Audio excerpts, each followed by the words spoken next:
Thank you very much for your talk. I don't know if you're familiar with the works of Nassim Taleb.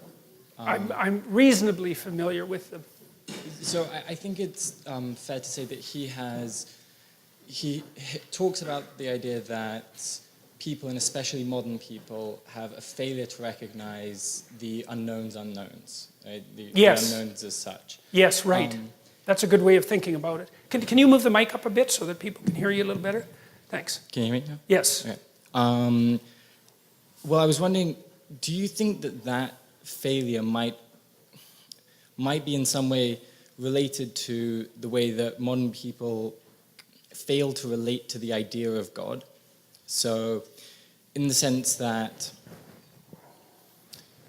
people can't really grapple with the notion of God, right? Like, as much as you can give a rational argument for it, you can't feel God in the way that perhaps a more religious person or a more an older person might have felt God. Do you think that inability to recognize the unknown unknowns might play into that? Well, so that seems to me related to this idea of the absence of necessity. So, something like that is that, because I think that what you're making a claim, maybe tell me if I've got it wrong, that if you're sheltered too much, then it also separates you from anything that's divine. I guess that might be right, because there's not enough intensity of experience. It's something like that. Is that part of the issue? It might be more related to the idea of realizing the absolute infinitude of what you don't know, like the mysterium tremendum, like that kind of. If you believe that through statistical analysis you can get everything under control, and you genuinely believe that at some point you'll get it all under, Yeah. wraps, Okay. Well. So.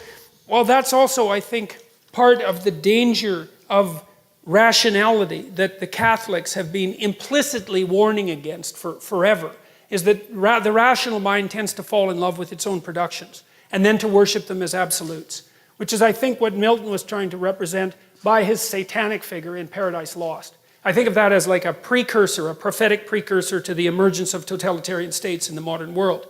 And so, yeah, I think that you can believe that what you know is sufficient to banish permanently what you don't know. And I do think that does, paradoxically, although you'd think that would make you secure, it also does destroy your relationship with